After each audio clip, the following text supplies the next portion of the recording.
the Rek'Sai with an X1 taken off the board. I like the Kindred takeaway. It's another one very popular across all four major regions at the moment with that new build that we saw Cyrillic running in that last game. But we'll have to see on blue side here for Narwal Esports what their first pick will be. Now, Diana was banned away, or excuse me, Yasuo was banned away by them, but they're going to go for that Diana on B1. This is something that can be flexed, but most likely we'll see it in the hands of Zexade in the jungle.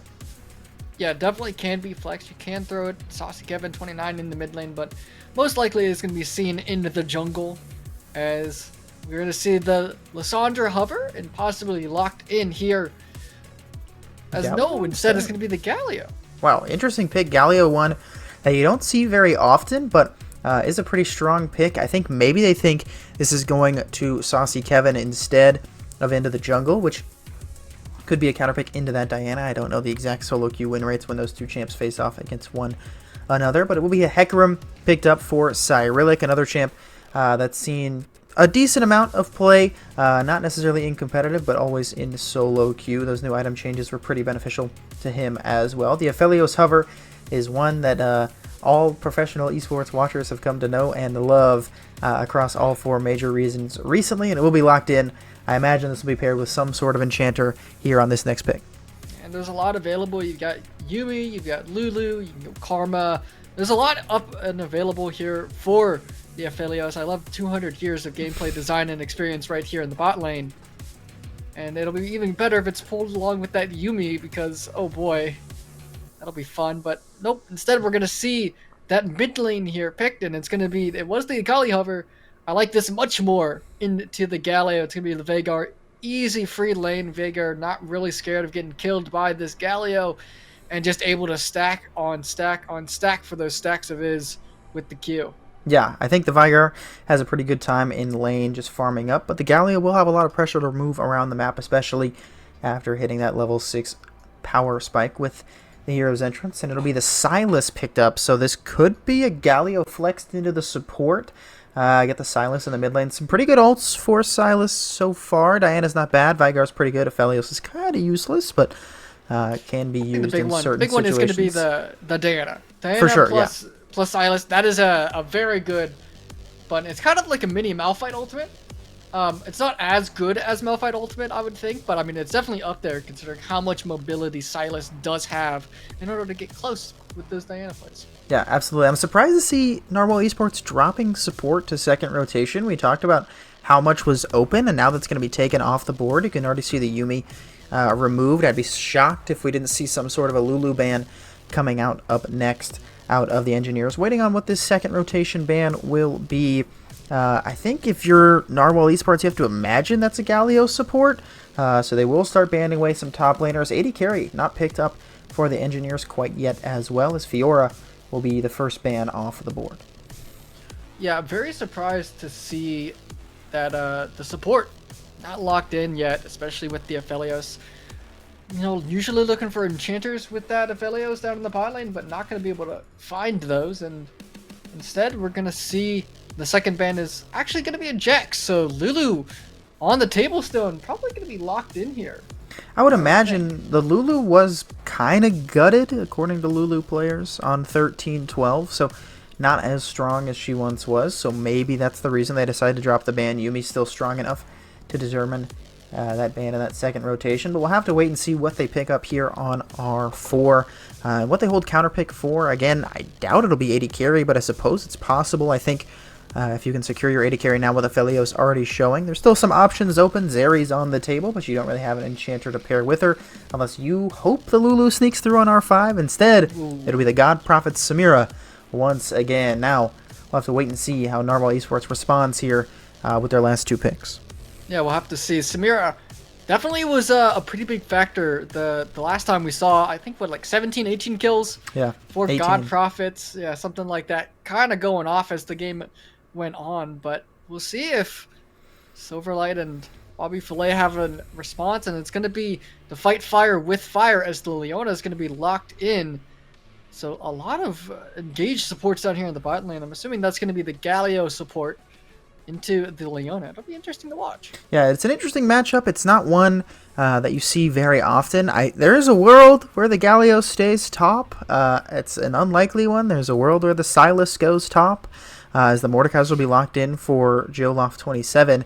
Engineers certainly have options here. You can go for like the 50-50 matchup of Nautilus into Leona, which not everybody people have different preferences on both sides of that matchup. There's plenty of options here if you're paying for remorse, or you can stick with that Galio, which is I think the more likely option. The question is what the pick will then be into the Mordekaiser. It's the Olaf for Yan UKM. Olaf is one that is only picked in the 4 major regions by someone who's like known as an Olaf player, but this champ is an absolute menace in solo queue.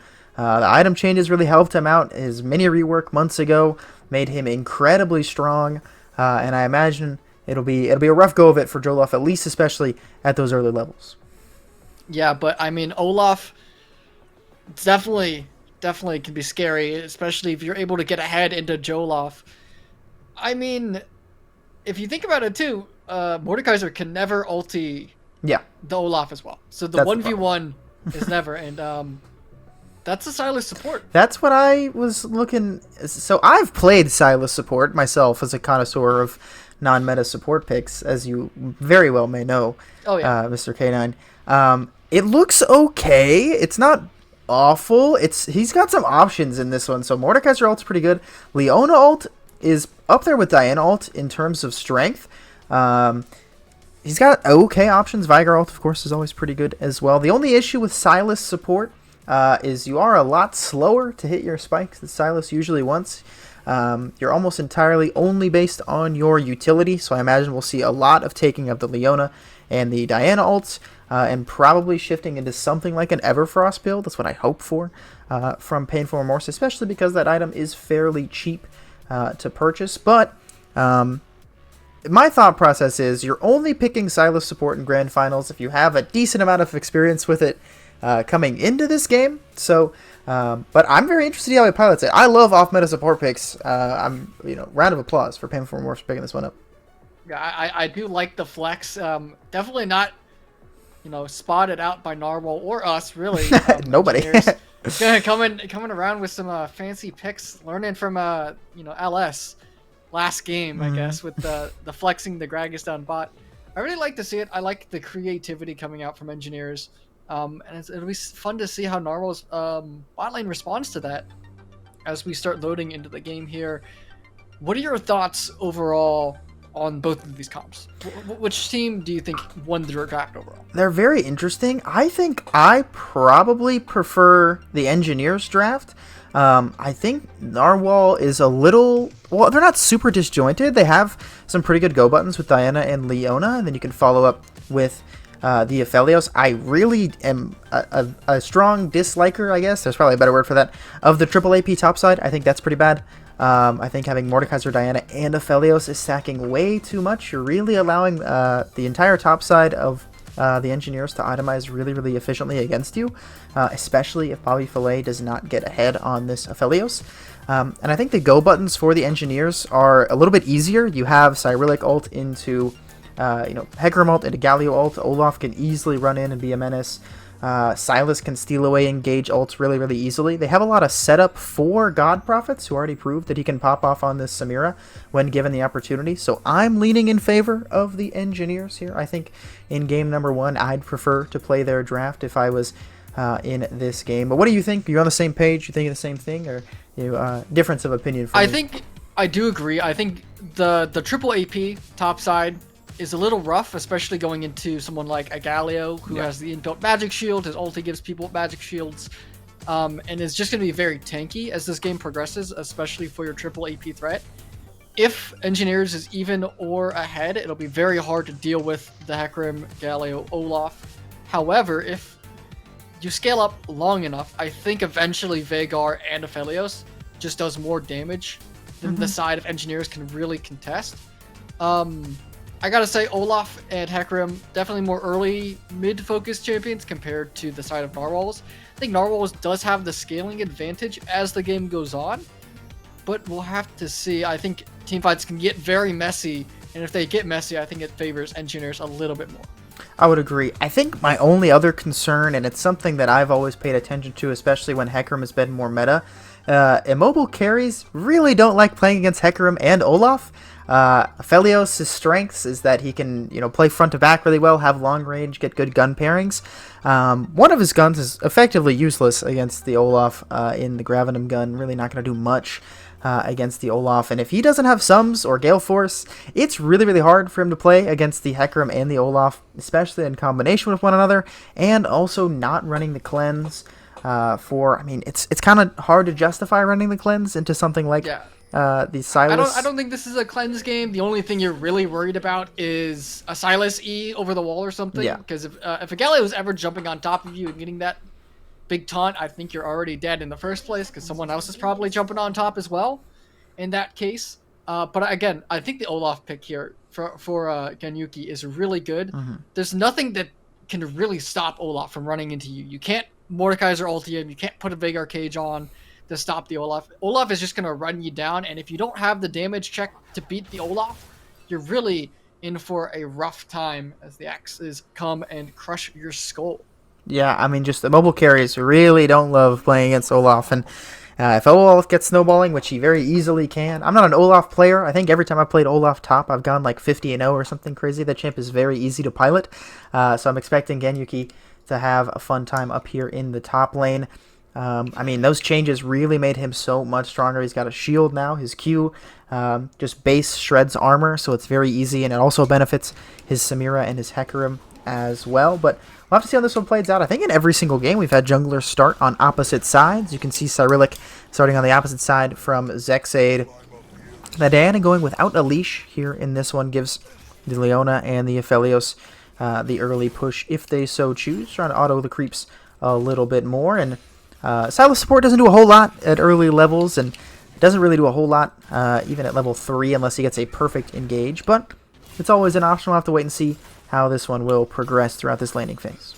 Yeah, another thing to note is Engineers, I believe, faked the blue buff start, so it'll be a little tricky here for Narwal to figure out where the Hecarim started, but I think they kind of have an idea, and Yuki is using that level 2 power spike. Yeah, so strong. And he won that trade handedly, and he did not hit a single X. So you can even tell just the strength of the autos, missing out on a little bit of HP, giving him some more attack speed and lifesteal as well, is doing a lot of work here early on. Bobby Fillet certainly doing a good job of taking advantage of that green gun at those early levels. Ganyuki takes a trade that might not be as favored as he would have liked, but still wins out on the health here early on. Double Doran shield for both of these top laners, so we'll have a decent amount of regen coming at them now. And well, he has a short HP lead, or excuse me, CS lead here early on.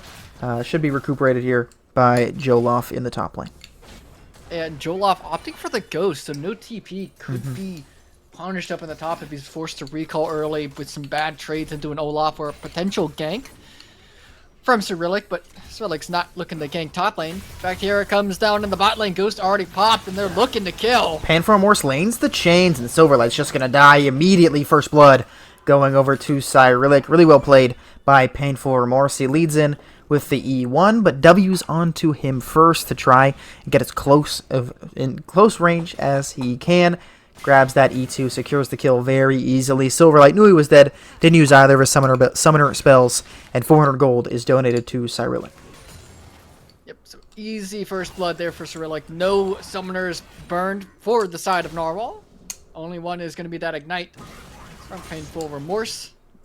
Ganyuki takes an early back as well, but here comes the mid gank play. He ain't going to get the taunt. He's got Aftershock as well, so plenty of resistances, and times it out really well. Make sure his E does not hit the Diana, so he gets the full range of it there. And now Jolof going to be taking some damage. Cyrillic going in very aggressively, but notice there's no CC. Nice knock up, and Painful Remorse has made his way in. Zexay just barely alive, but Painful Remorse had to flash in to get the W. This tower shot's going to get the job done. Saucy Kevin will pick up the first kill of the game for Narwal Esports, but nice roam timer from Painful Remorse secures another kill for himself. a very nice roam timer, able to pick up a kill, but does fall in the end as Ganyuki is looking for the solo. Oh, it's going to be very close. The shield doing some work. Flash away, and now IG Ying might be in trouble as well as the dash on out. However, Flash used by Joloff to keep himself alive. Got very close there. Remember, he does not have teleport. No teleport available for Ganyuki either, but he should be able to get this wave in very easily with that axe availability. Doesn't have much mana, but should mean that this Mordekaiser will miss out on at least a little bit up there on the top one. Yeah, so definitely better back timings here for Ganyuki. Definitely punishing this Mordekaiser as we see is Cyrillic looking to stop a recall here. Yeah, he'll get stunned up. Not that he was really looking for much else. Zexade gets the Conqueror stacked really early. Cyrillic, don't believe he's got the phase rush up anymore, and he's just going to walk on out. And just a little bit of trading back and forth, but in the end, it's nothing really to look too much at. They're just kind of messing around at each other. Yeah, not a ton. Zero's just bullying Kevin. He's just bullying Saucy Kevin, stopping the recall, being a little bit annoying. That's what fun to do as a jungler. Forcing out the TP, making sure that you waste the time of your enemy. Zexade hovering here in the bot lane. Pinful Remorse does not land those chains. That's the big negative of Sylas support. If that abscond and abduct does not abduct, then you're kind of out of juice on this Sylas, but trying to find any angle that he can. I think if that hits, it might be better because Zexblade is there for a gank. Yeah, Ganyuki's got the Ghost. He's going to pop the ultimate as well, and Joloff has Ghost, but it will not matter. Zexade will almost certainly get the kill onto somebody. They'll hand over Painful Remorse's death to Bobby Fillet. Here comes the Galio, and there now lands a knockup onto Zexade. That'll be one down in favor. Flash Taunt goes in, and Silverlight goes in as well, but it's already a double kill for God Prophets. Make it 3. I feel like it's deja vu all over again. God Prophets with a triple kill. This one a little earlier than his last performance, but this bot lane is starting to get out of hand. We saw it last game, and we might be seeing it again. I wonder if it's going to be the same Gale Force build as we see the Dirk being picked up as Joloff is doing a lot of damage to Ganyuki, but Joloff does not know that this Hecarim is here, but he wins out on that one pretty handedly. I think Cyrillic either accidentally or intentionally eat a creep instead of the Mordekaiser. Zexade's going to look for something on a Ganyuki here, and the Olaf, I don't know if he can sustain through this. He's just going to walk away. I guess the Diana determines that Zexade feels he doesn't have enough to get the job done, and Ganyuki just walks out with his life. I feel like you could have gone for that. Maybe you're scared of Cyrillic being right there, or the Olaf healing coming through, not able to burst him down fast enough. But I think with the, the Crescent Blade, those big powerful passives, I think he might have had enough burst to shred him down. But instead, goes ahead and backs off. Thinks that they can't win the fight. I think it's close. I think it's playing more safe. But I mean, you're down 3k gold. I think you got to start looking for some risky things in order to bring this back. Yeah, that's what I was gonna say. I think. While it's the more safer play to let him walk, I mean, you have to know you're at a deficit. Obviously, these teams don't know exactly what the goal difference is, but if it's 6-2. This Samira just got a triple kill. You need to find something. Just not able to get anything just yet. IG Ying does a good job stepping away from that cage and moves on out. We saw the strength of the Galio already play out, completely turning the tides of that bot lane gank. With the hero's entrance, and now God Prophets is so strong. You can see the Aphelios sitting on tier 2 boots, a halfway done Cole, and 2 long swords. And just look at the inventory of God Prophets, the BF sword and the serrated dirk. That's a lot of damage coming out from the Samira, who just got the ability to press R as well, which makes it even tougher for the bot lane as Painful Remorse tries to go in, but we'll just tank some damage for it instead. And nothing too much. Joloff definitely struggling up in the top side as Yankee is just beating him down. This matchup is not fun for the Mordekaiser. Just so much damage coming out of this Olaf. And once that Q lands, he gets the armor shred. And because there is no armor in his inventory, despite those base stats, he's going to take a ton of damage and just forced to use that W, what feels like almost on cooldown, to try and sustain up at least a little bit. Yeah, it's never fun to play against an Olaf. get beat down. When he hits 6, you can't just be like, oh, I'm gonna press R and he can't kill me. No, he doesn't care if you press R. You can't stop him at all. He's just gonna run you down. It's a rough one for sure, and that's why they hold that pick all the way until R5 to make sure they can do it. You can see the use of the Owen ult coming in. Saucy Kevin does have flash, however, and makes it out of there. Times it well with Cyrillic's E to make sure he can stay alive. Only one ultimate used there from Painful Remorse, and Silas' ult CD is already low enough as is, so he's just going to walk on down and have access to it again here in about a minute or so. If you think about it, Silas, when he steals Leona ulti, is essentially like exactly like Leona. They have the dash forward, they have the stun, they have the same ulti. They're essentially the same character. It's pretty much better Leona, because his ult actually does damage.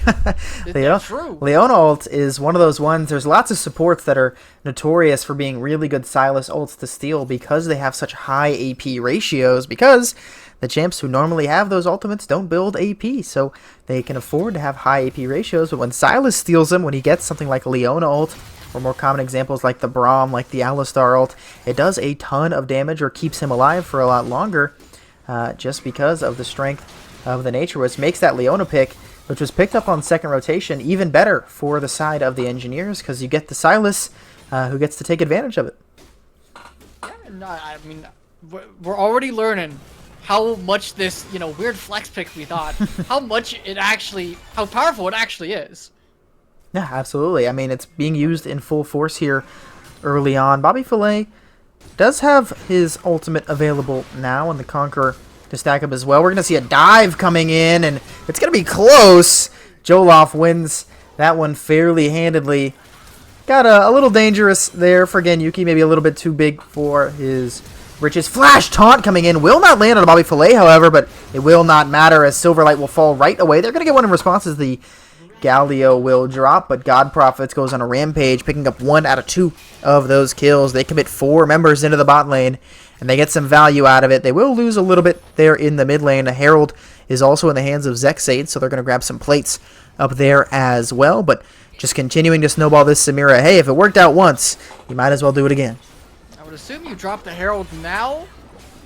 And yeah, there it is. Does that a plate should and a be half. First tower.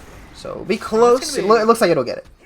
Yeah, it should get this, and that's going to be a decent chunk of cash here for both Saucy and Sexblade. So feels pretty good. Overall, 1 for 1 in the end, and you get a turret and a lot of plates off of it. Painful Remorse going in aggressive here on Saucy Kevin, but Cyrillic is here to respond as well. Bobs the phase rush and just waltzes on out.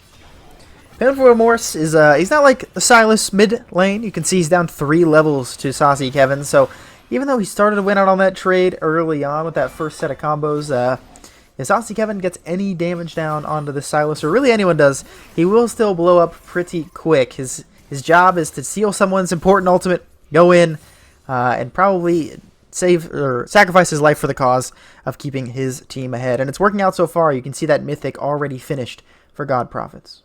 Sometimes as an engaged support, you just got to say your KD doesn't matter. Absolutely. As long as you get the kills in the end. And I mean, he's running the Aftershock, pretty tanky. Frost is up now as well. So you've got your full item. You got a lot of CC to pack. You got a little bit of stats once you get that CC landed.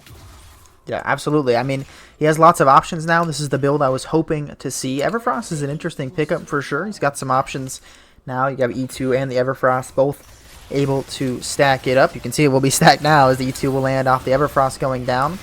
There goes the ulti down onto God Prophets, and Painful Remorse will steal it away for himself as well. Now, again, Yuki going to be in a 1v1 here against Joloff, and there goes the Ragnarok trying to do some damage, and Bobby Filet in some trouble. Gale Force coming in, and this is one dead Aphelios. Joloff manages to live up there in the top lane with the use of the Ghost, and again, Yuki just going to let him walk as well. That Trinity Force already helping him out a ton in that 1v1. Painful Remorse dashes in, but decides not to even throw out the chains from the E2, but Cyrillic wants to go for this dive. You can see the Samira dashing on in now, looking for the damage. God Prophets is already unstoppable at 14 minutes now. Ganyuki is in a bit of a trouble here, as Saucy Kevin's just going to walk on up and use that Primordial Burst to secure his second kill of the game. But look at bot lane. They get something in the top lane, barely, almost a 1-for-1. Joloff sliver of HP to work with. But bot lane, they kill everyone, and we're going to finally see this dragon get taken. First one was already taken, but now number 2 is going down here, and it's going to be the Hex Tech dragon taken. And Infernal Soul. It's going to be Infernal Soul. Infernal Samira is something very terrifying. Yeah, Infernal Samira. Infernal pretty much on anyone on the side. The engineers is pretty scary. Even the support Silas. Definitely, it's a nightmare. Yeah. Definitely not the one, not the soul you want to see. Yeah, I mean, if you're Narwhal, you're coin flipping. Okay, we're not gonna get these early drakes. They have all the bot pressure, hoping it's something that won't be too strong. Maybe praying it'd be like a Chemtech soul or something. But their prayers were not answered here in our first game of this best of 3. If we get to a point where an Infernal Soul is on the table, that is not something they want to have to deal with. The gold lead isn't too horrible just yet, about 3,000 now, as an Everfrost will go down onto Saucy Kevin. Dash forward comes out from the Galio as well, but not able to find what he's looking for. They're not able to find anything just yet. They're looking for something. They're trying to find something. Change land. Yeah, out of the Realm of Death goes Ganyuki. That's the trade of the ultimates. That's the point of the counter pick. He takes you into the Realm of Death, and you just pop the Ragnarok and waltz on out of there. He popped the Ghost as well, maybe thinking he could get a little bit more, but could not get anything out of it. You can see this will be a Glass Cannon Hecarim build, already picking up that Dusk Blade, working on the Mura mana now as well. So this Hecarim, if he gets onto the backline, will do a ton of damage. We're just waiting to see how these things will play out. We have not had a big team fight yet, despite a couple 3-on-3 skirmishes, or maybe a 4v2 in the bot lane. Joloff in some trouble, but now Zexay with a nice gank angle, but it could be turned around. Ganyuki just cannot get an auto range. Great spacing from Joloff means that'll be a kill handed over to Zexay's Diana. Yeah, and I mean, Olaf is pretty far ahead, gotten some turret plating, had that 1 kill as up an item, but the problem is they keep dying up in the top lane. They've died to some ganks, they've died to some overextensions, and that's giving an angle for the side of Narwhal to come back. They can punish this Olaf, and he's not able to get ahead. Ooh, Cyrillic is in some trouble. He already flashed. He's going to get taunted, and now Painful Remorse is going to secure the kill. Good flash from God Prophets means he gets the walkout with his life, and Painful Remorse still has that Primordial Burst at his fingertips. Not going to have any targets to use it on now, but yeah, I mean, I totally agree. Again, Yuki could easily have a much larger lead in terms of gold on Joloff. He's winning out on all these trades. He just gets a little too aggressive, died solo under tower, dying to ganks, being overextended. If he's instead forcing him off of a wave, he could have a ton more value, but instead has opted to be a little more aggressive with a little more coin flippy, which I do respect, but has not gone his way so far. He is going for the more coin flippy style. However, he's been picking heads and it's been landing tails quite some time now, and he's hoping maybe one day it'll come up his way, but so far not the best of luck here. Up in the top lane, you would have hoped the CS lead would be a little bit bigger than about 10 CS, and maybe a plate or a turret, but fortunately not yet, as Painful Remorse is I'm pretty sure that Primordial Burst was gonna expire, so might as well just throw it at someone real quick. Just dump it. There's better ones for you to use. Yeah, I think it did like, what, 20 damage or something? Approximately, yeah. Not a ton. Vigar ult with the scaling based on missing HP means that if you ult a full HP target, it doesn't usually do a whole lot. Of course, things change as games go on. When you get, the 10,000 EP Vigar against a full squishy, it will still do damage. Absolutely. But ulting the Leona when you don't have any AP doesn't really do a lot of damage. Yeah, not particularly, but there's better ones to use. I'm sure Leona ult is coming back up. Diana ult hasn't been used yet. Even Mordekaiser ult can be reasonable as well, just to take someone important out of a fight. But we'll have to see what this next fight is about. You can say the Rift Herald is up, but not really any time to go for it here. Both sides just trying to secure this mid lane push in their favor. I want to see the Mordekaiser 2v2 in the Death Realm. We might get it. We might get the 2v2 in Death Realm. It's always fun to see. Of course. I've won a couple 2v2s in the Death Realm where the Mordekaiser's like, you can do that, and you're like, yeah. Yeah. We're both in Brazil. Double Death Realm. It's always Yeah. exciting to see. We'll have to wait and see if we get it. Keep in mind, though, with this Drake spawning very, very soon, as the cage will now stun up Painful Remorse, but won't lead to much else. That, for the moment, this will be a 4 versus 4 around this Drake, and the only one who can make it there in reasonable time is Ganyuki with the TP. Of course, can be canceled by the Mordekaiser, but we'll have to wait and see. Big Taunt coming out will land on to 2, and now they're trying to find the damage. Big Aphelios ult comes down as well, and so much damage coming down from Narwal as the combination of the two means so much work. Oh my goodness. Zexade and Bobby Filet get their AoE effects down and do so much work. Holy cow. It's an ace for Narwal Esports. A dragon in their hands as well. Beautifully played from Narwal Esports. An absolute tactical nuke was dropped onto the side of Engineers. Their HP bars were full. They had the angle, they had the opportunity, and then they all died almost simultaneously from everything. And now the 20-minute Baron. It's going to be a 20-minute Baron. XP lead. The gold lead was well in the favor of Engineers and just immediately swung in the favor of Narwal.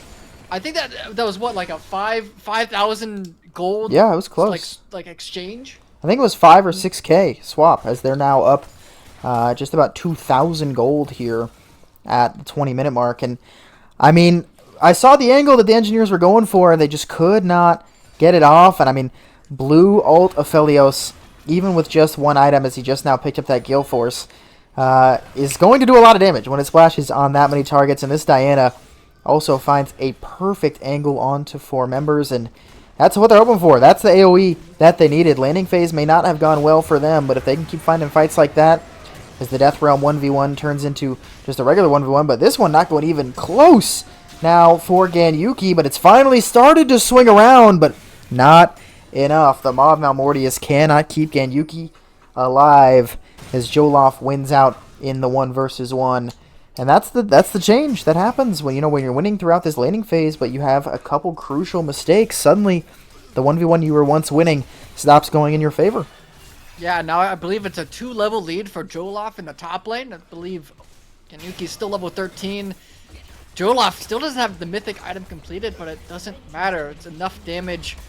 And now this Olaf pick that you hope that you could just sit in the side lane and be annoying. No one can really kill. No one can stop him from running down. Can be stopped in its tracks because it just can't survive long enough. You can just burst him down and kill him real quickly. Painful Remorse will have 2 marks on him now. It's a big angle, but Saucy Kevin has already taken down the Hecarim, and another fantastic angle from Zexade means that the backline is just wiped out of existence. It's a triple kill for Saucy Kevin. The only one left alive is Ganyuki. You can see Joloff pushing away in the top lane, and they've got a wave. They might just go for the end. We've had some really fast games tonight, and this one appears to be going that same direction. They've got 4 creeps alive. The cage is up. We're going to see now Ganyuki's just going to get shredded. We'll get 1 in response. That might stop their ability to end, but he's still alive, still kicking. Nearly gets 2, but cannot find it. At the end of the day, only 1 Might have stalled long enough, Baron-empowered cannon, as it will be 2 going over. That's good too. Ganyuki grabs 1 more. Painful Remorse will get the slow on to 2, but not enough. Very crucial that Ganyuki was able to take out Bobby Filet there. If he doesn't kill the Aphelios, this game might just be over, but instead, Engineers get to hold on for just a bit longer. Yeah, but their base is in shambles. Inhibitor down. You lost the top side inhibitor turret as well, and one of your Nexus turrets falls in the exchange. You're definitely not in the position you were 5 minutes. It felt like 3 minutes ago. Yeah. That Engineers were in total control of this game, and it has just slipped through their fingers. Yeah, the one fight going in favor of Narwal Esports totally turns this game around, and now they just cannot find the angles that they're looking for, and unfortunately, this lead they've built themselves just not amounting to enough. God Prophets cannot get in, and take the full advantage of this lead he once had. You can see now Saucy Kevin also so fed on this Vigar. I don't love that he went for something else, but now Painful Remorse is in some trouble. The Ophelio Assault will not be used as the Leona ult is enough, and Jolaf goes on a killing spree. No Baron buff left for them, but I don't think that'll matter all that much when it comes to this bot tier 1. They've got a couple members around, but all 5 members invested into the bot side of the map means that they can siege all they'd like down here on the bot side of the Rift. You can see Zexade stealing away these camps as well. IG Ying trying to hold his own, but there's not a ton that he can really do. Cyrillic gonna go in, and it's a trade of ult. Zexade for the Hecarim, and now Cleanse forced out of God Prophet's nice cleanse. At the very least means that he gets to stay alive for a moment longer, but no wind wall for a while. He's only got 1 point in it at this point. Means it's gonna be awfully tough. No cage now.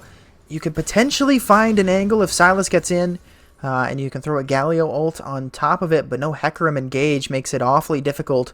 And now they'll turn their eyes to their second Infernal Drake of the game, which they should easily secure. You can see the Engineers not particularly interested in contesting this one. And one thing I'll have to say, Engineers are going for a lot of very damage-heavy builds. We see Galio picking up 2 AP items. Hecarim's going for the one-shot build, Mirror Mana, Duskblade, Olaf, Trinity Force, and the Maw of Memorius.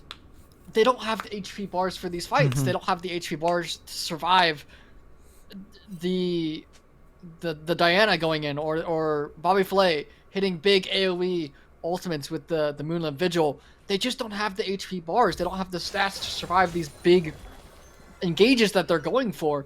They go in, they burn all their stuff, but you're just getting immediately shredded by the side of Narwal. They need to be a little bit more defensive, a little bit more.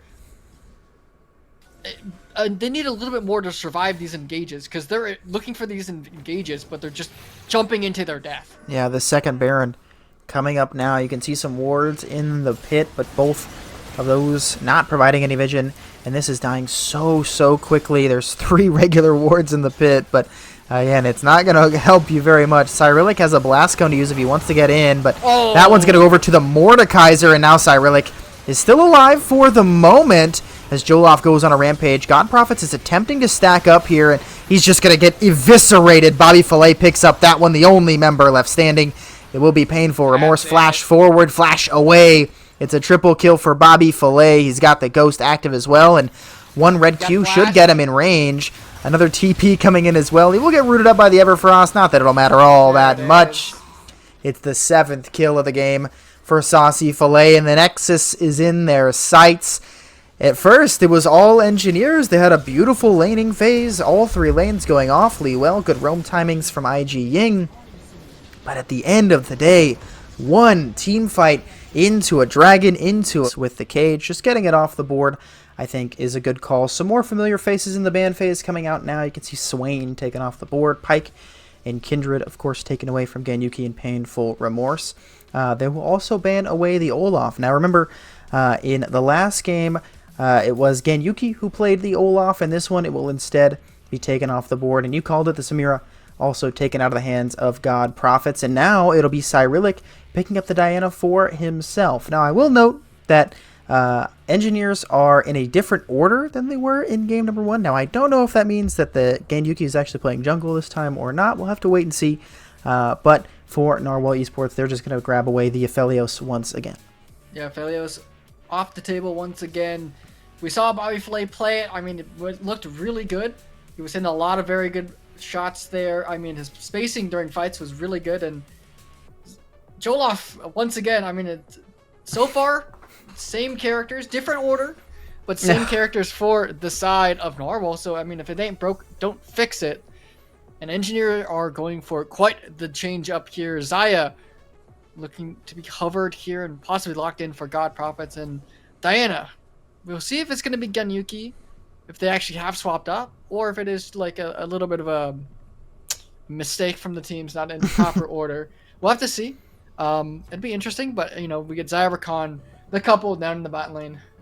Yeah, good pickup. I like Zaya Rakan. I mean, Rakan is only the hover right now, but I think if it's open, you might as well take it.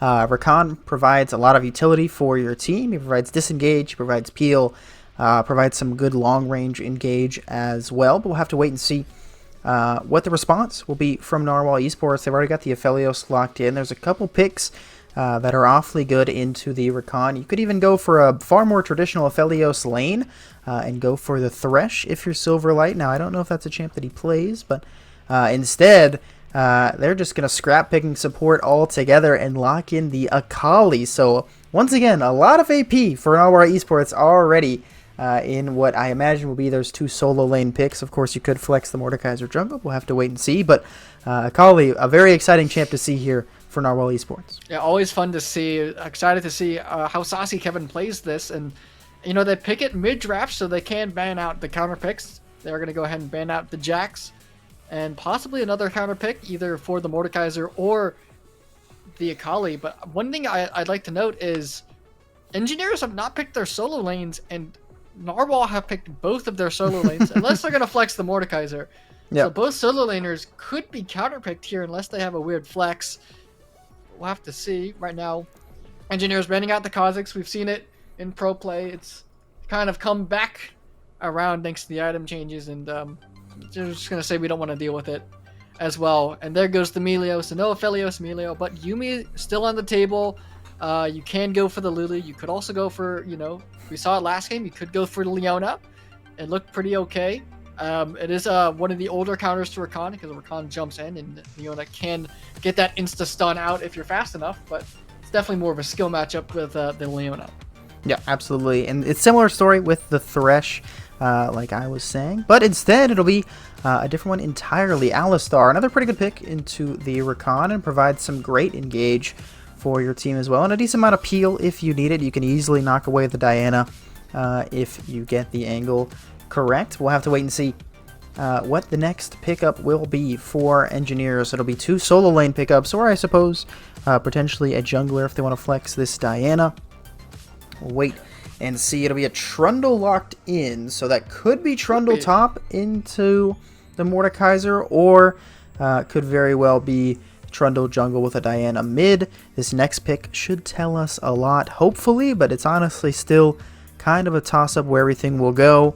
So it will be a Kayle hover, Kayle locked in. So I imagine that's Kayle top and then Diana mid, as the Renekton is locked in. I like the flex. Mordekaiser into the jungle, and they see the Kayle come out. They see the Kayle trying to, you know, play safe, trying to scale, and one way to stop Kayle from scaling is to just cut her down early. So the Renekton going to be locked in to make sure Kayle stays down in the dirt away so she cannot fly to those late game team fights. Yeah, I totally agree. I think holding on to the counter pick really makes things easy. They pick the Kayle, assuming it's going to be the Mordekaiser. Once the Renekton, that's so much more kill pressure onto the Kayle, who really wants to sit back and farm. But not really going to be given that option into the Renekton.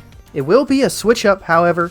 We mentioned it. We didn't know if they were out of order. It is now going to be Ganyuki playing the jungle instead of the top lane. Cyrillic will now be in the top lane piloting this Kayle. Very interesting matchup here. What are you expecting now that we've got a switch of sides, and of course a pretty big switch in the drafts as well. What are your thoughts as we head into our second game? I'm very interested to see the Cyrillic Ganyuki swap up. We saw Ganyuki on the Olaf top lane last time. Looked okay. He definitely was putting a lot of pressure on Joloff in the earlier levels, but just a little bit too overextended a couple times. Really fell off because of that. And Cyrillic, I think on the jungle, definitely struggled. We saw a couple of ganks that went well, but I mean, they just got blown up so fast in those team fights. We really didn't get to see too much from them. So it'll be interesting to see. They're playing very different champions than they were last time, and a little bit more scaling. They had a lot of early damage, kind of skirmishy, messy team fight characters, and now they have a little bit more front to back, kind of pulling back fights with the Xayah feathers. You want the side of Narwal to run into you so that you can have the feathers come out and you can have the Kayle be able to throw up all of her damage that she can. And meanwhile, Narwal also a little bit of a change up. Now they want to be the ones to skirmish instead of the big group up team fight real fast, blow everyone up. They have the Renekton who likes to skirmish. They have the Akali, which likes to skirmish.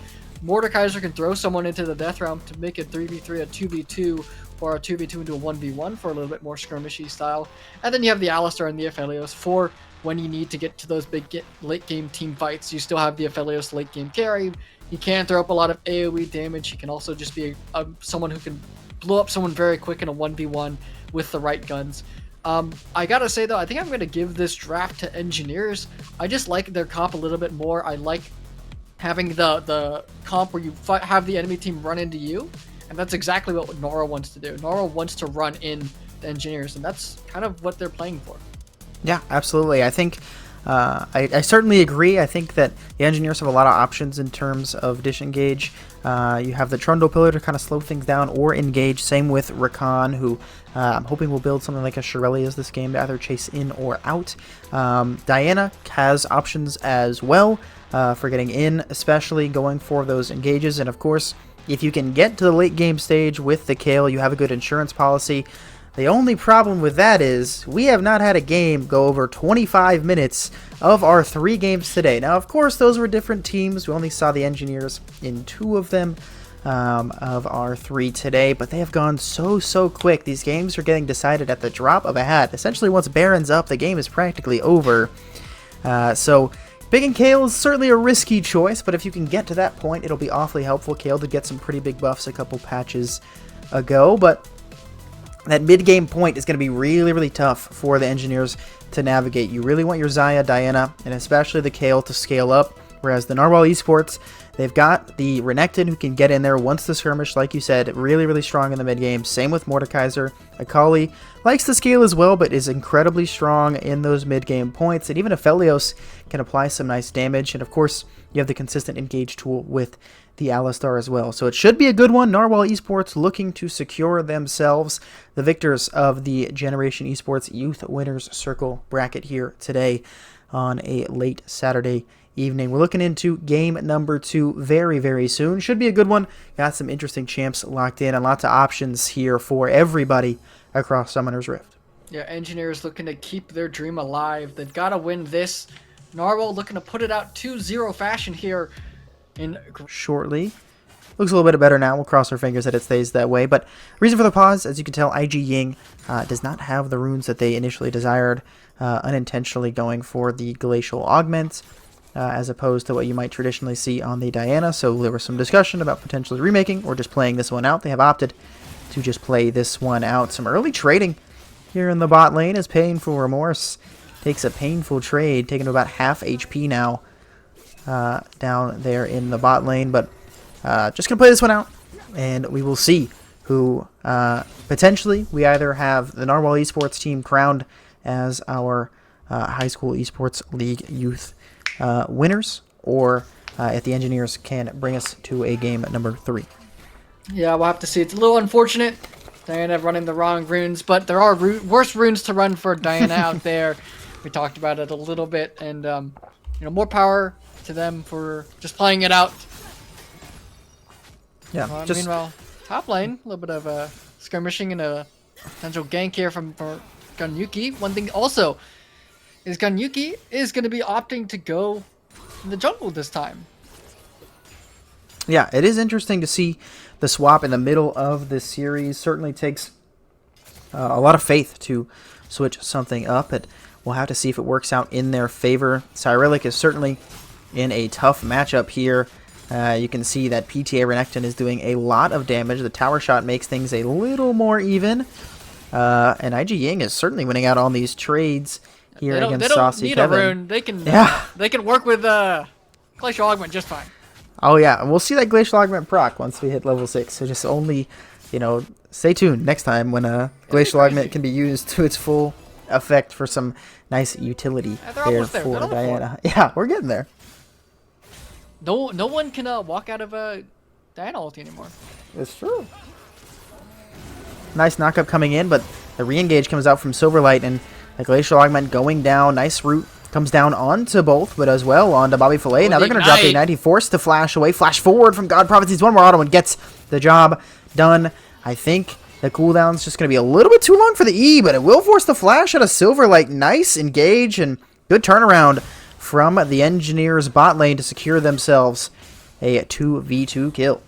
Yeah, a lot of stuns from both sides. Only thing that's up still is Painful Remorse has the flash. Everything else was burned. So huge trades down in the bot lane, and in the end it ends up with First Blood going over to the side of Engineers. Yeah, well played from them. God Prophet's proving he knows how to play more than just Samira. Gets the job done on the Xayah. And looking good so far. You can see once again a nice healthy lead built up already in this bottom lane. Moonquiver already finished for Engineers bot lane God Prophets. Well, once again, just the Cole and a couple long swords for Bobby Filet. So this 2v2 power will certainly be in favor of the Lovers duo. Yep, definitely a little bit of an early lead down here in the bot. And Bobby Filet trying to scale, has that Cole in the inventory. So a little bit more of a passive item, hoping to not take those 1v1s and fall too far behind. But that first 1v1, God Prophets is able to win out thanks to the help of that Dorian's Blade versus the Cult start. So those extra stats really coming into play. Yeah, absolutely. I mean, that's the benefit of those changes, or just of the differences of these items. The Cole might be a little bit more reliable when you get to that late game, give you some more gold insurance, but these early levels, having some more AD, having some more HP, really helps out a lot. Cyrillic still waiting to get those ranged auto attacks, and Joloff certainly doing plenty of damage to this KO. You can see already forced to teleport and only bought a dagger and a refillable potion. Now again, Yuki is up here on the top side to hopefully defend his top laner from this gank, and level 6 has been achieved by Cyrillic. Zexade has Ghost, and it's not even available, and the pillar just completely blocks him off. Great work from Ganyuki to donate that one to his KO. That'll help out what's been a tough laning phase so far a ton, giving Cyrillic some more options here and some more gold in his pocket. Yeah, that's definitely going to help out for the lane, make things a little bit easier for the Kayle into the Renekton matchup, and coming for the mid gank this time. Nice ulti there. Saucy Kevin going in and trying to get one back. He immediately grabs the kill onto Ganyuki. Great mechanics. As now Joloff going in on to Silenic, but might be out of juice here as IG Ying needs one more auto. Cannot fight it, but gets the kill. Zexade looking for the pullback and will get it. Nice flash away. Painful Remorse is there to help defend as well. Now Joloff looking for the kill. Might die in response, but the Triumph going to keep him alive. So it's a solo kill to Joloff, and that's the strength of that counter pick. They hold out the flex with the Mordekaiser. Renekton coming in and doing great work in punishing this scaling champ in KO. Yeah, definitely punishing, but again, Renekton's on a timer this game. That's definitely one way to extend the timer, but one day or another, that timer is going to run out, and Kayle is going to be a menace. As the Ignite comes out, maybe a little bit too early, as Bobby Filet now the one under siege. Yeah, this Aphelios cannot live. Ganyuki drops the pillar, and this is an Aphelios without flash. Ghost won't help you there. I think Silverlight thought his AD carry could follow up a little bit more, but just could not get the damage. So now you just lose out on the Ignite, and your AD carry loses out on a very large wave. You can see the CS lead is only 12, but the amount of XP that this Aphelios is missing is really going to hurt with all these minions dying under this tier 1. Yeah, it's going to be a little bit unfortunate. I wonder how many minions they're going to lose out on, and they're also going to lose out on this first dragon. It's Ganyuki and Painful Remorse are going to go ahead and start up the Infernal Dragon. No Infernal Soul this game. Instead, it's going to be the first one up for the chopping block.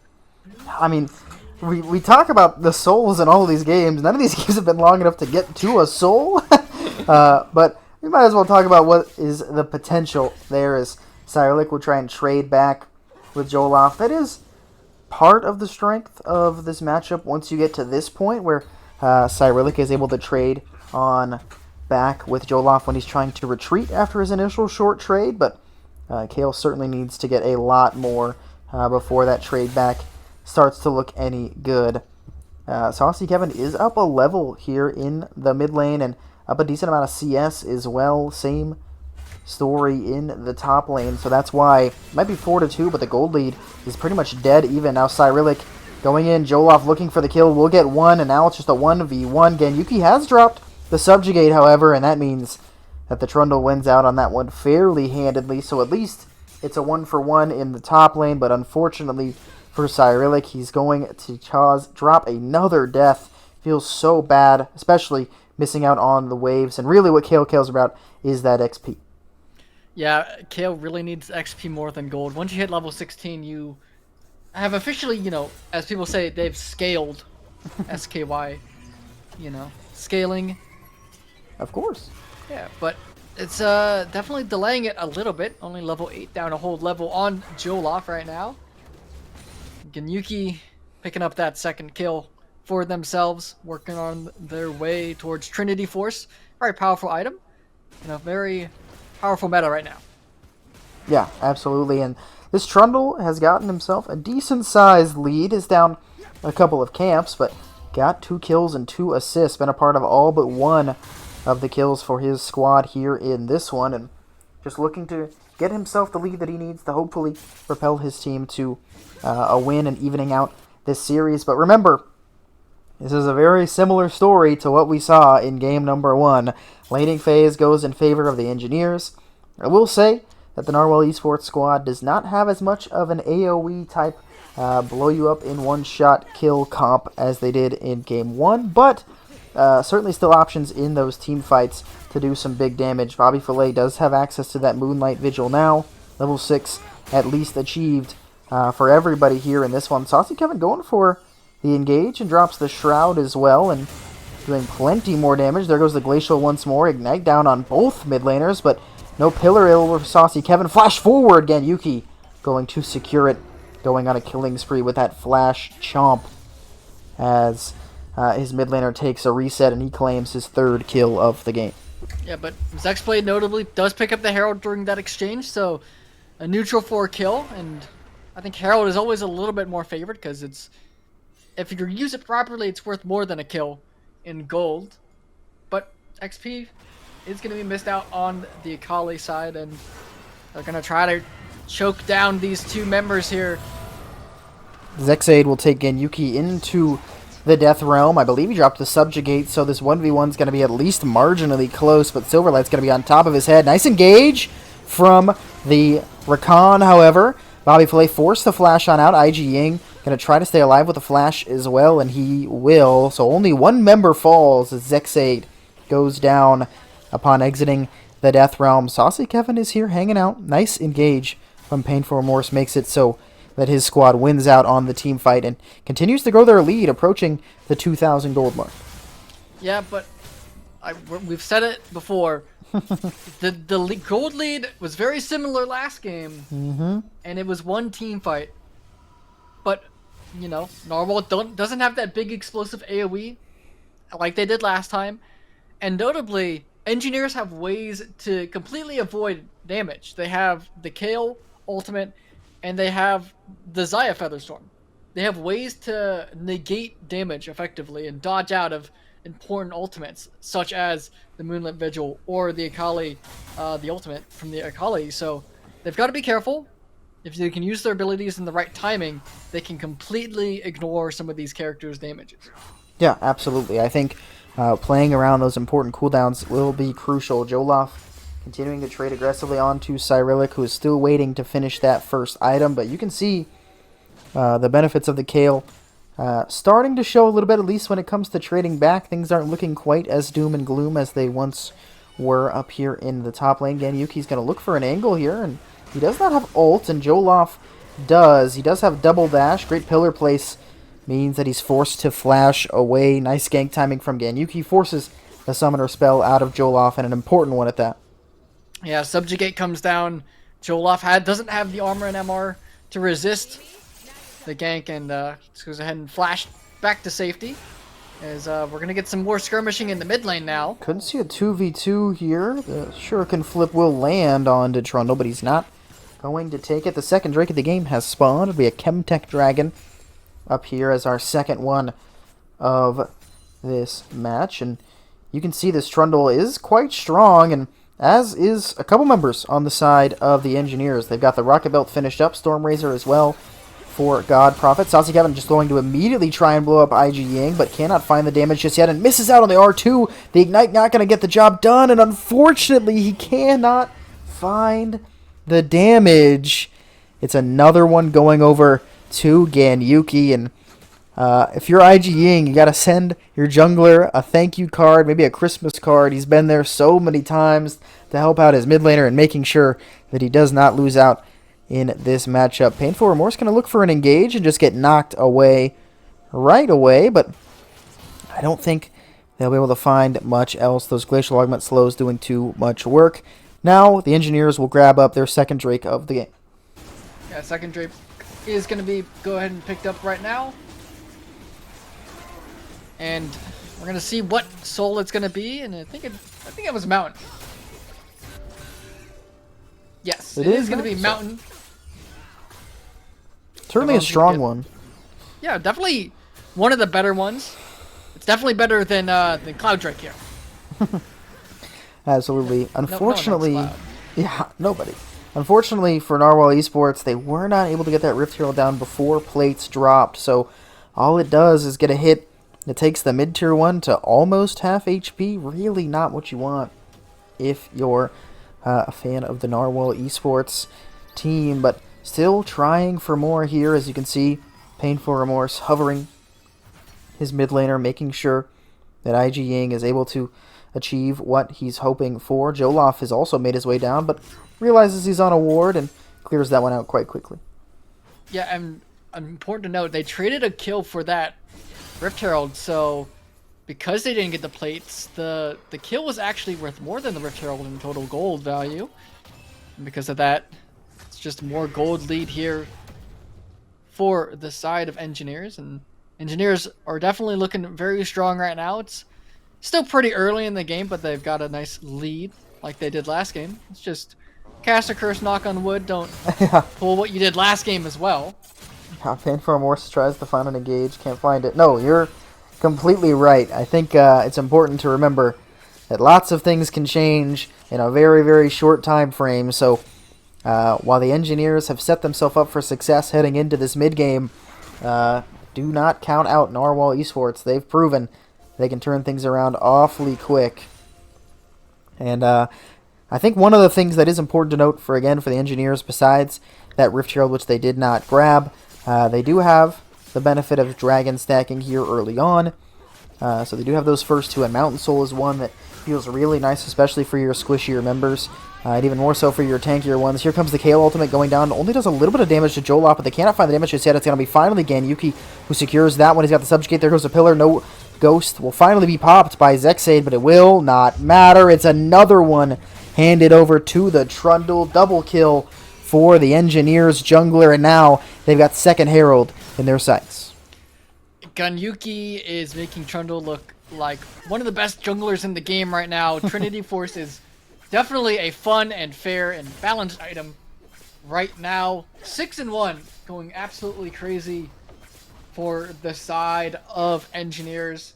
They want to take this to a game number 3. They want to make this go the distance, and they're definitely looking like they can bring it there. They just can't get too overconfident, can't make one mistake like they made last game. Saucy Kevin trying to stay alive. Nice sidestep. Can use the ult to head back towards his turret, but it falls in the process. I don't think this Herald will get a second strike. It's actually going to be close. Wow, the eye did not open up. Unfortunate for the side of Narwal Esports as their mid-tier 2 takes a beating. Now you can see Painful Remorse potentially looking for an angle onto the Alistar, and they're doing plenty of damage, but they'll finally get the Unbreakable out from the cow as Ganyuki going to get pulled away. This dive will be thwarted by Zexade, but they do have 4 members, so could try for something here, but not going to find what they're looking for. You might want to look to turn tail and run, because it's about to be a 5v4 here. Joloff has made his way. Ooh. IG Ying not able to find it. Ganyuki playing very aggressively here. And remember, IG Ying no longer has the access to the Moonfall. That's a 900 gold shutdown handed over to the Renekton. Featherstorm coming down right away from God Prophets to get himself away from Joloff, as the Kale is at the very least getting some more gold in her pockets. Reached level 13 now, up there in the top lane. But that is a pretty big shutdown handed over to the Renekton. And now Narwal Esports has the control here of the mid lane. And this Drake is spawning fairly soon. They should have the setup for it as well. Yeah, just a little bit overconfidence there. I mean, they had the subjugate, they have the item advantage, but you just didn't have the HP. The Moonfall didn't land, and Renekton is surprisingly tanky, has the Gourd Drinker, has that ultimate as well, gives him the bonus HP to work with. So it's so hard just to try to take that 1v1, even if you're that far ahead. And because of that, you throw away a little bit of a gold lead. Kale does get something returned in the top side with that second tower taken of the game.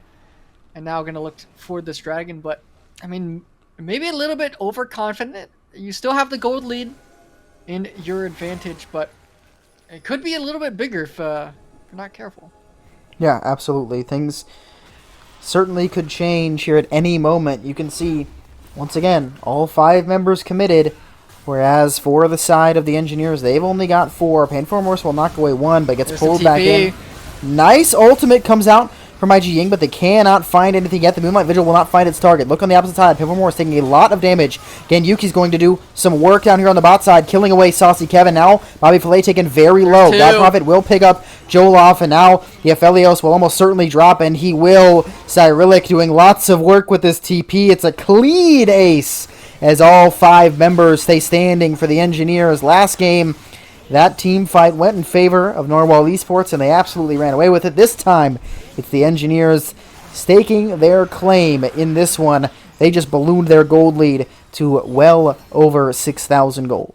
Yeah, and that team fight looked surgical. Every member played that very well.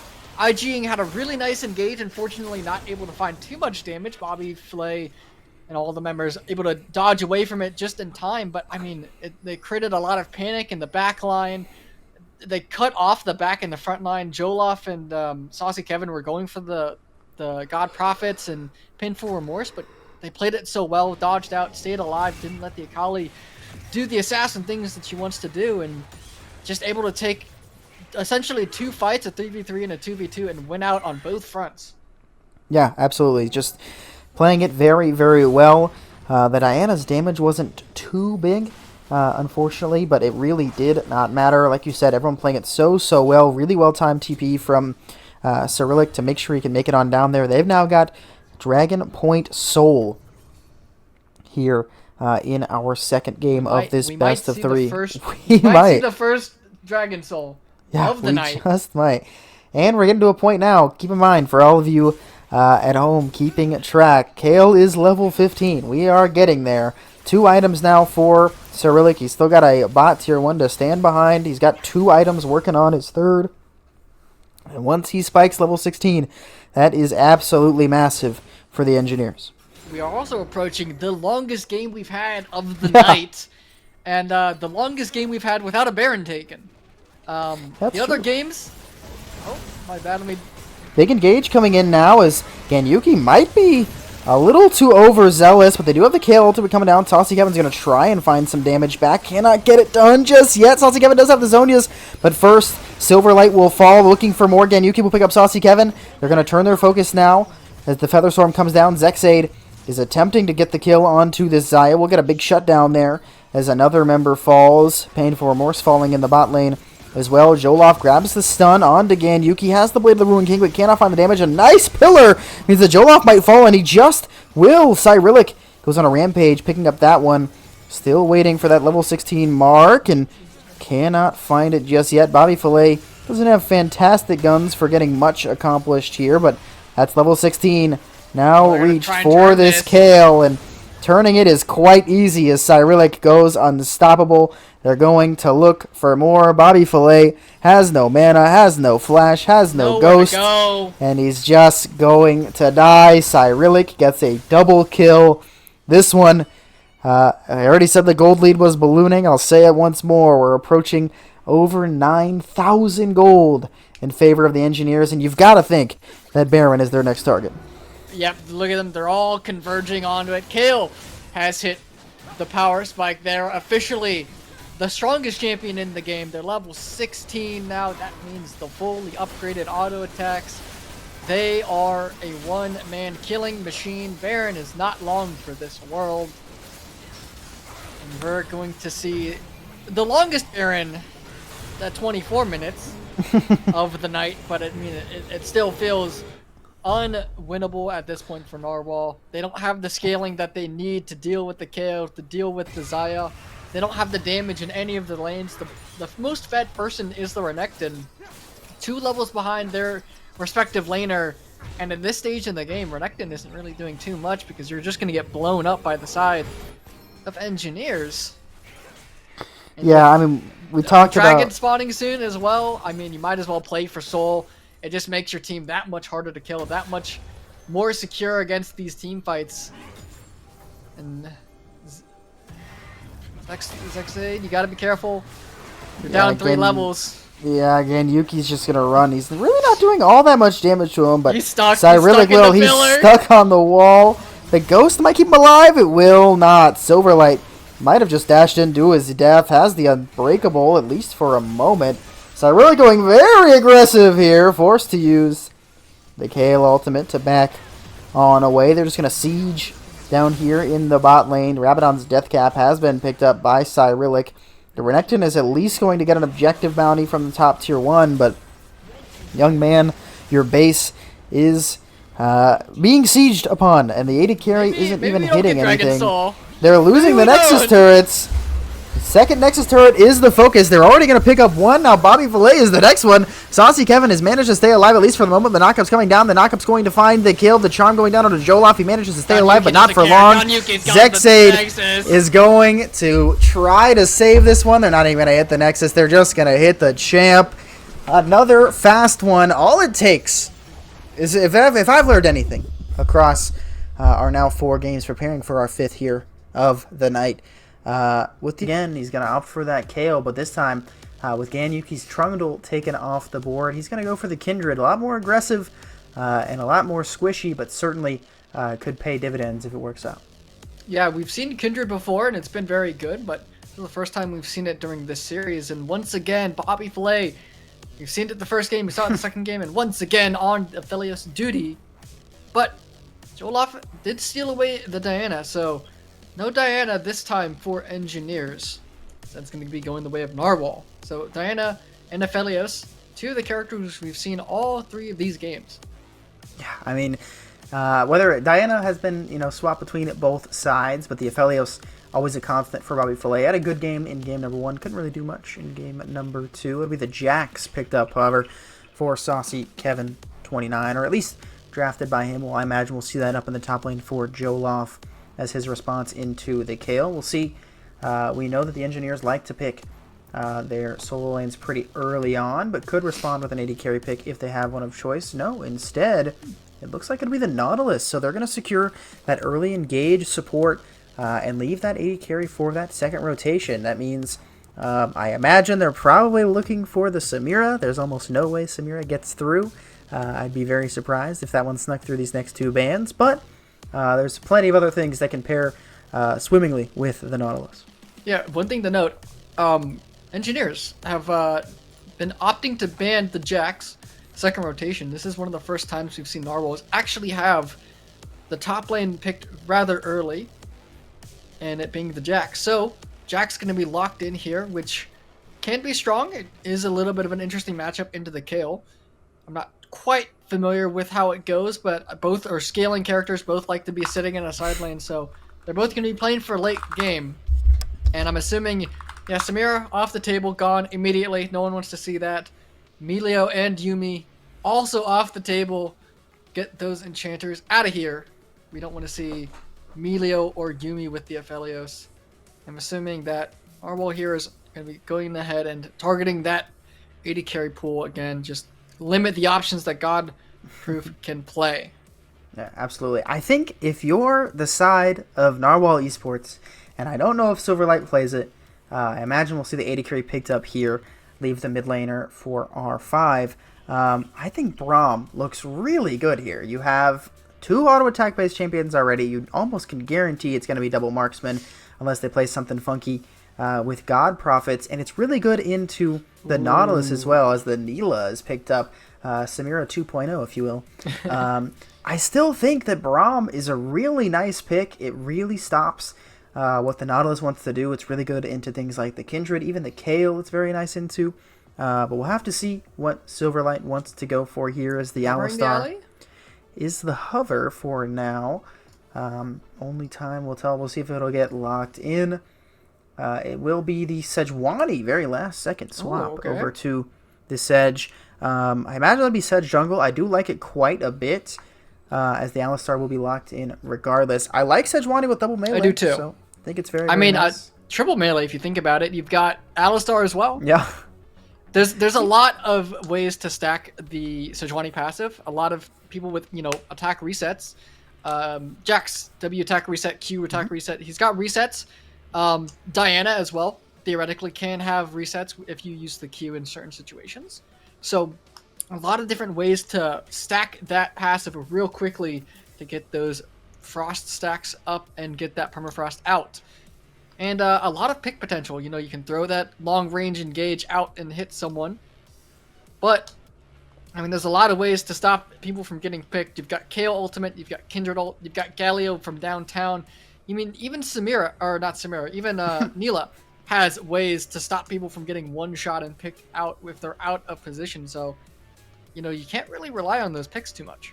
Yeah, I think it certainly will be interesting to see how both these teams navigate these team fights. I will say, even though the Jax was picked up really early, it is pretty strong into 3 out of pretty much all of the members of the Engineers. With the Counter-Strike, it's going to block a lot of the damage that Cyrillic's going to be able to do. Same with Ganyuki and God Prophets, who really needs to dive in there and try to weave in those cleaving auto attacks with that Water Whip later on as well. But very easy ways, like you mentioned, for Zexay to get that stun stacked up with the Diana, with the auto resets from Joloff on the Jax, and really easy engage tool as well for the Alistar. One of the interesting things with the Neela, especially initially when she came out, a lot of the big focus was on that passive, which of course is a bunch of different elements, but the one that a lot of people were talking about is the bonus of the extra healing and shielding. You get double the benefits and spread it out to your allies as well if you have the overshield. So usually see Neela paired with something like a Soraka, a Sona. Makes your lane a little bit weaker, and you don't get to benefit off those engage tools. Instead, they're going in the opposite direction with Painful Remorse back on the Nautilus. God Prophets with the Neela, looking for those engages early on. Certainly potential there into the immobile Aphelios, but not the easiest combo in the world. I do like the pairing of the Kindred and the Galio.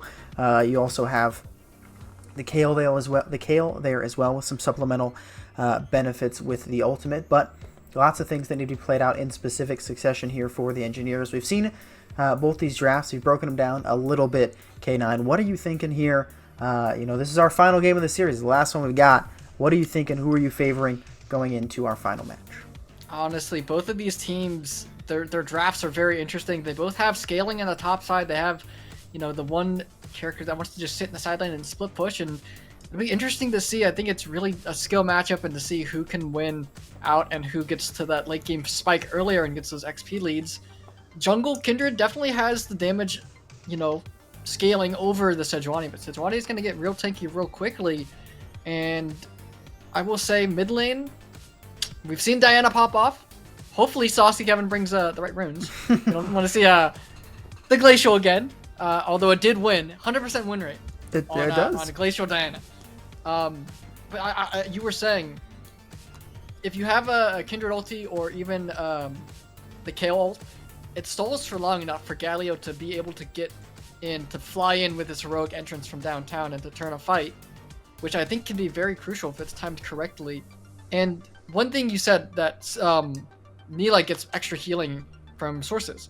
Kayla can heal her allies. Kindred can technically heal her allies. It's true. Galio can shield his allies too. So there is some... There's a little bit. It's not a lot. It's not a lot. It's not an enchanter. It's something. But there is a lot of engage for the side of Engineers. You have the Neela going in. You have the Nautilus fighting something and going in. And then with that, Galio comes in, it's a big AoE knockup. But Narwhal has ways to stop that. They have Alistar to push people away. If they jump in on people, Diana can just press R and wipe the floor with everyone. Jax is probably not going to be team fighting. He's going to be sitting in a side lane. But if people do jump on him, he has that counter strike to potentially turn fights. So we'll have to see. But I think it's really going to come down to the mid game. I think mid game is the time to watch out for. That's when things are going to get real bloody. I don't think it's going to go late. Not because they don't have good late scaling teams, but because no game has gone late today. The longest game we've seen is like, what, 27 minutes? That's not late. Yeah, no, it's not late. I mean, we did still see Cyrillic's Kale get to level 16 in that game, but not a game really particularly close to the 30-minute mark here throughout the entire day. But we're hitting the rift now for game number 3 of this best-of-3 grand finals between Narwal Esports and the Engineers. It should be a good one. Looking forward to it. You got Bobby Fillet back on that signature Ophelio, so you can see that they're going to stack down here on the bot side of the map and potentially look for an invade, but instead I think just preparing for a counter invade. Now, Narwhal Esports doesn't really have anything super great at level 1. Alistar level 1's not particularly good to invest with, and so instead of doing something proactive on their own, they're just going to hold off and make sure that their bot side of the map is a-okay. You can see an early ward dropped here in this bot Tribrush. Could potentially stop an invade coming out from the Kindred, but we know that when Cyrillic picked it up in that first game we saw them play in that best of 1, really like to invade early on this Kindred, and now we'll see if Ganyuki wants to do the same. Yeah, and another thing to note, Bobby Fillet once again has gone for that cold start. We saw it cause issues that one game where, you know, the Doran's Blade versus the cold start. Doran's Blade usually wins out on that fact, so they've got to be careful. If Painful Remorse is able to land a good hook and God Prophet's able to follow up, it could mean a kill or at least some summoner spells from Bobby Fillet. We'll have to wait and see, as it's different. Their junglers aren't starting red buff. Instead, they're both starting their blues. Yeah, it is a little different. Ganyuki's not going to go for an early invade, and you can tell that Zexade was certainly concerned about, or at least wants to get down to his buff early on, as Painful Remorse went in a nice hook in. He just goes blue straight to his own red. Meanwhile, Ganyuki just going to opt to clear up his own camps on his bot side quadrant. Yeah, I mean, you mentioned it already. Bobby Fillet, as another hook lands down on to Silverlight. Going for the Cole. I really don't love the choice. You've got 2 engaged supports who have lots of options. Nautilus has options at level 1. Alistar's options don't really start until level 2.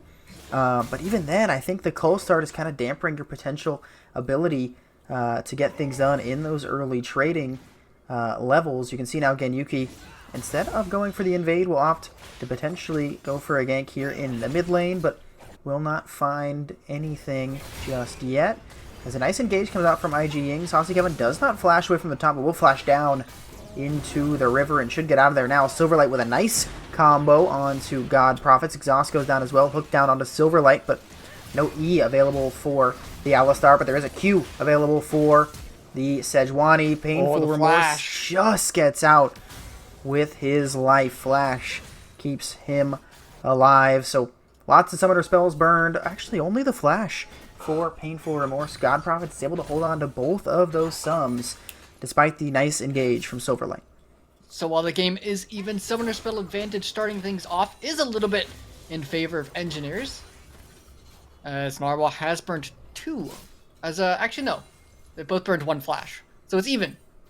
Except Silverlight did burn the exhaust, so summoner spell advantage is in the side of Engineers. As here comes the 4-man dive here. Silverlight has Flash available, but the Ignite on top of Ganyuki's Q gets the last hit on that one. First blood going over to the Kindred. Not a mark, but 400 gold nonetheless. Unfortunately, got unlucky with the RNG crab spawn, and that mark is on the top side of the map, so they won't get that one either.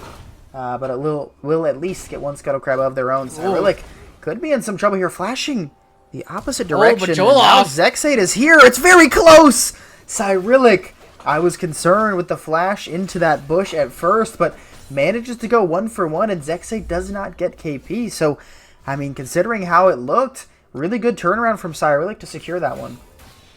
Yeah, so 1v1, well played. I thought the Flash was a little troll at first, but I mean, they're the master player, not Of me. course. They know a little bit more, and they knew that they could go 1-for-1 in that trade. Almost made that, in their favor completely, except for the Winions at the end, able to secure that one. But if Sexblade wasn't there and the minions don't kill, that's a one free kill for Cyrillic in that matchup. Yeah, and even the 1-for-1 is pretty nice considering it was only a level 4 Kale. The only negative is look at that wave state. Really not what you're hoping for. It will crash, I think, eventually, just because of the size of this wave, unless Jolaf is able to really thin it out. But only time will tell. IG Ying going to continue trading up here with Saucy Kevin. I don't believe that this Kindred has gotten any marks quite yet. Still waiting. I believe still marked is the Sejuani, but just going to continue clearing away their own camps, working towards that Trinity Force. A really important spike for Kindred.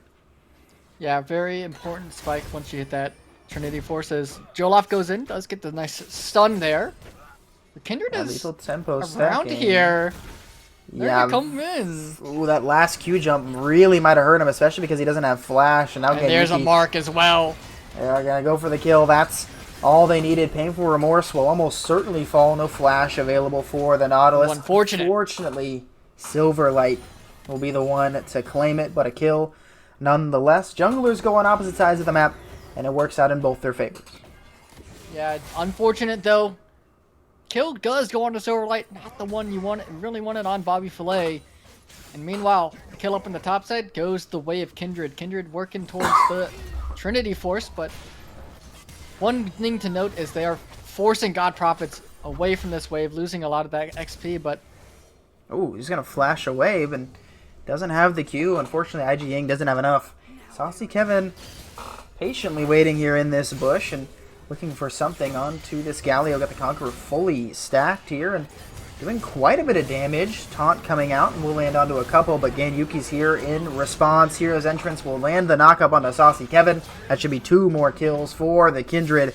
And all of a sudden, Ganyuki 4-0. Oh, the Engineer's Jolaf. jungler. Jolaf is just going to drop as well. It's a solo kill for Cyrillic's Kale. This guy already got one in isolation, gets another, and this one, he doesn't have to trade back. It'll be a Drake for them as well. Suddenly, things are starting to snowball for the Engineers. Yeah, Engineers, we saw in the game that they won, the Kindred was definitely a factor, and they're starting off strong right now, 4-0. Very close to finishing up that Trinity Force at this point, and I want to know how many... They've got to have, like 3 or 4 stacks at this point. I think it's 4, just based on the animation I just saw, but I couldn't say for sure. Again, Yuki not able to... or will finally get level 6 off of that one as well, and I believe once he clears up this bottom side of the map, we'll probably have the ability to grab a full Trinity Force as well, and you can see the Sejuani not in the same state, only a Giant's Belt and a pair of shoes to his name. Zexade not having the same amount of benefits as this Kindred. Yeah, I think the big change, Engineers throwing Ganyuki into the jungle, has been incredible. Like, just the difference in jungle pressure throwing him into the jungle has been, but they don't need the jungler as Painful Remorse comes mid to help out. Yeah, I think that was his regular flash to get over the wall. I mean, I like the idea, but IG Ying just does not have enough damage on this level 7 Galio, especially without an item completed. And at the very least, he'll get the push in here with the help of his support and should get in there quite easily now as they get that one in. IG Ying going to continue to go for this. This is very aggressive as the taunt misses, and Saucy Kevin just going to immediately go back in, but IG Ying gets one in response, will get stunned up, but not underneath the tower, and Zexay doesn't have the damage. This is just a Giant's Belt Sejuani, and he just gets to walk out for free. Painful Remorse. A little bit of a whiff on the hook, but it will not matter. It's a solo kill, essentially. Well, not really. A kill, nonetheless, for IGE. Yeah, Saucy Kevin thinking that they could turn it under tower, but they're thinking of the damage and the survivability, but the Galio passive smash is too much, along with that, the winds of war coming on through. Able to pick up that solo kill there, even though it is kind of a little bit of help from the Nautilus. I do believe it counted as a solo kill. Plenty of help. Unofficial solo kill, even if it's not on the scoreboard. He certainly helped get Diana to that point. But all across the rift, things are really starting to favor the Engineers. But again, we've seen this before in game number 1. Now, Kanyuki's going to look for something onto this Diana. Sasuke just immediately going to flash on out, and Kanyuki cannot find anything else that he's looking for. Yeah, had the flash on there. I think it's right. Nice. There comes the Glacial Prison, but cannot find anything just yet. The depth charge has not been used just yet. Here comes the Lamb's Respite, along with the Hero's Entrance, and they both got to get out of here quick. Double knock-up down onto the Diana, but she uses the red buff to dash on out. You can see Silverlight now trying to find his way in. Nice combo. God Prophets has a flank. Nice flank from God Prophets. He gets one. Here comes a massive ultimate from him as well, and there's everything going. But that's just the way these games keep going. Flash forward from Cyrillic, flash out from Joloff. Means that another solo? It's going to be really close. Oh, he's got the ultimate. Solo. He might not even need it. He doesn't need to use it. It's another solo kill for Cyrillic. I mean, it is just a disaster all across the rift. Solo Bolo in the top lane. A delayed ace here for the side of Engineers. They are making a statement here in this game number 3. Game 1 was a fluke. They are going to take this in storm right now. 6k gold lead at 11 minutes. We're in for, I think, another very short game. Yeah, I mean, this one just feels so rough. Saucy Kevin is not going to fall just yet. IG Ying makes it very close, and Saucy Kevin brings IG Ying quite low as well. And Painful Remorse lands the hook. He needs the auto to get the job done. He will fall to this final tower shot, which Saucy Kevin gets one in response. Be a gold reset over to the Diana. It's only worth 167 when Painful Remorse picked up that one. Does mean that because God Prophets is such a short-range AD carry, he will miss out on a decent chunk down here in the bot lane, and at least bullied off of a couple melee creeps, and some plates go over to Bobby Fillet, but still, such a rough game state for Narwal Esports. Yeah, such a rough state. They've been roaming around. We've seen Painful Remorse all over the map, and there's been no response for Narwal. They haven't been able to pressure the bot side of the map or, go wherever the Nautilus isn't. God Prophets, even as the short-range AD carry in a 1v2, is down 2 CS. They're essentially even in farm. Yeah. And they've been in a 1v2 for it seems like half the game at this point. It's so rough. Engage coming in from Silverlight will land, or not land a stun, excuse me. As you can see, Zexade is here with the engage as well. There comes the depth charge. We'll knock up one. God Prophets will get rooted up. And there comes the ulti down from the Aphelios. I thought it was blue out, but I didn't see the splash come down. As now IG Ying looking for the engage himself. Going to force the flash of the Silverlight. The hook going to land onto the Aphelios, but there is no God Prophets here. Here comes the Hero's Entrance. We'll land the knock up onto just one, but a nice turn from IG Ying means that you can go legendary, picking up the kill onto the Sejuani. Beautiful engage. Nice flash from Painful Remorse, but Saucy Kevin will get one in response. Use that second dash to make his way over to the Nautilus. Now IG Ying looking for anything he can find and grabs the knock-up, grabs the Justice Punch, and secures his second kill of the game and a shutdown for himself as well. His Kindred is only getting more fed, and the teammates around him feel the exact same way. They're going to drop this Herald that will go for full plates and the full tower down here in the bot lane. I mean, it seems like every time the Engineers get Kindred, they just pilot it so well, and there is so much gold on the Engineers jungler. Yep, and next on the chopping block is going to be this Infernal Dragon. Should be falling any second here. As you can see, platings. 12 platings for the side of Engineers to the 5 of Narwhals. That's pretty impressive.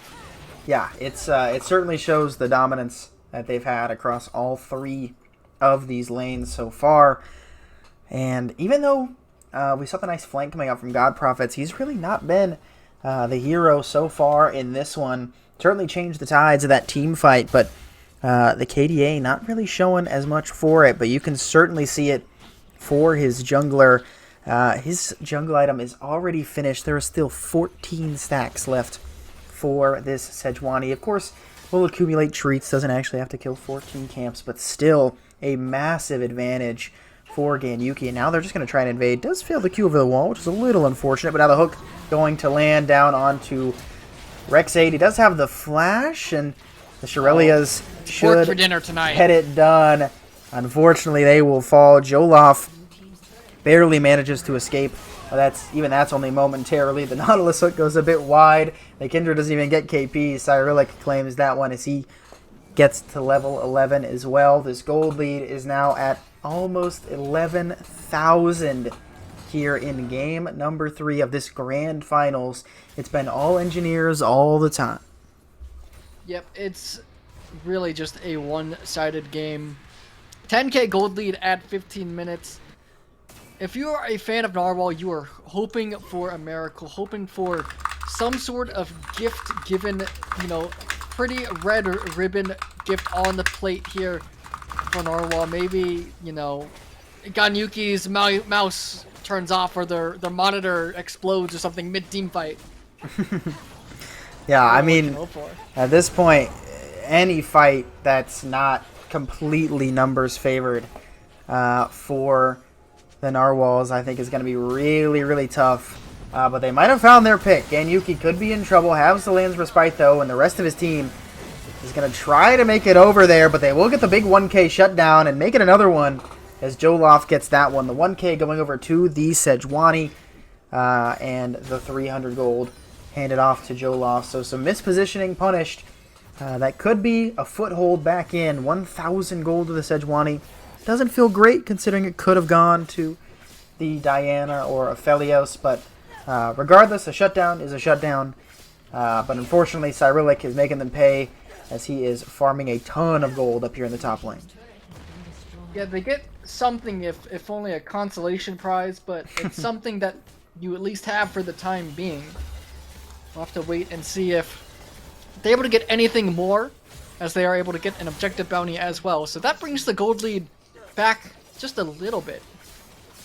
And now we're looking for something top. The Galio just let him walk right through him. Here comes the hero's entrance. He will get stunned up, but now the knockup comes in onto Joloff, and he's got nowhere to run.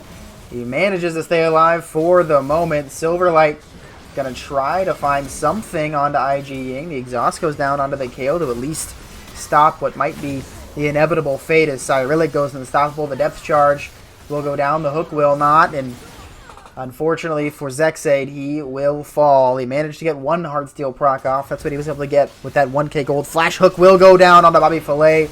He can't even use the Moonlight Vigil. It's not even up. He just gets shredded. And now this inhibitor turret is the focus, and the inhibitor might be next to fall as well. It will go down. The wave not quite close enough to make an argument to keep on going, and Baron doesn't even spawn for 2 minutes, but again, the engineers just doing so well with the advantages that they have built. Yeah, the one saving grace here is there's no minions to end the game, and they don't have Baron because it's not spawning for another 2 minutes. But Rift Herald actually is going to be the next thing up spawning, and it's just going to be on spawn here. Dragon's next, they're probably going to go straight for that afterwards. Yeah, this Herald will go down. The Drake almost certainly should go their favor as well.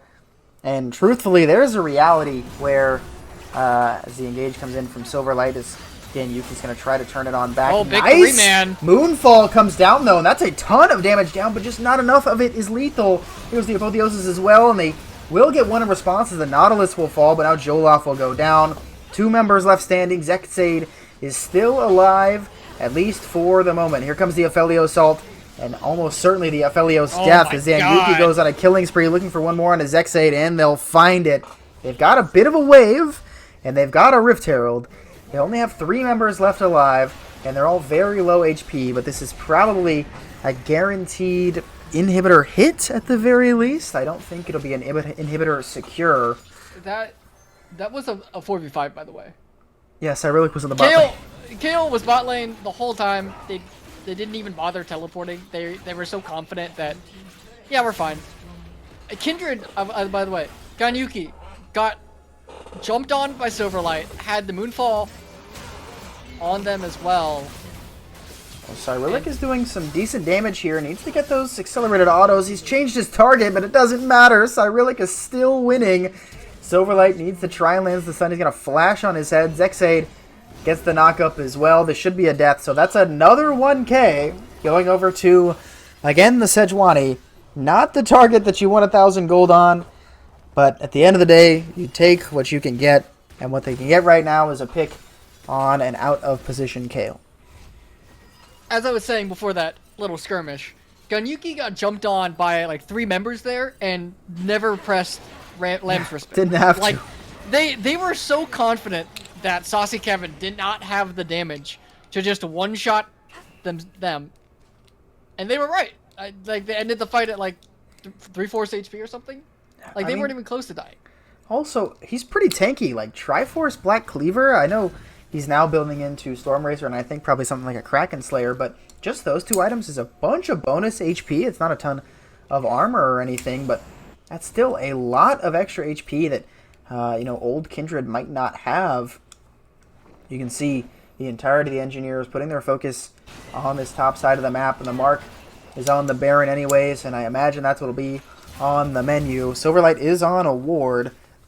We'll go for the engage, and Zexade there as well. They got to know it's warded now. Very aggressive jump in from Ganyuki, continuing to look, and might just trying to go for the kill on the Silverlight. Just instantly takes the Alistar out of the fight. They do have supers coming through the top wave.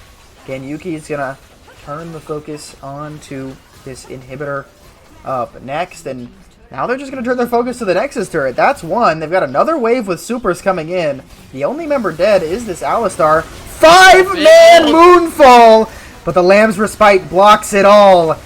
There comes the Lamb's Respite healing, and we'll get the shutdown onto 1, but it does not matter. That's another one falling. Ladies and gentlemen, every game tonight has been awfully quick. IG Ying will be, unfortunately, executed there on the fountain, but the Nexus will drop. Every single game tonight has been an absolute quick one, and this one of our fastest of the night, ending before the 22-minute mark.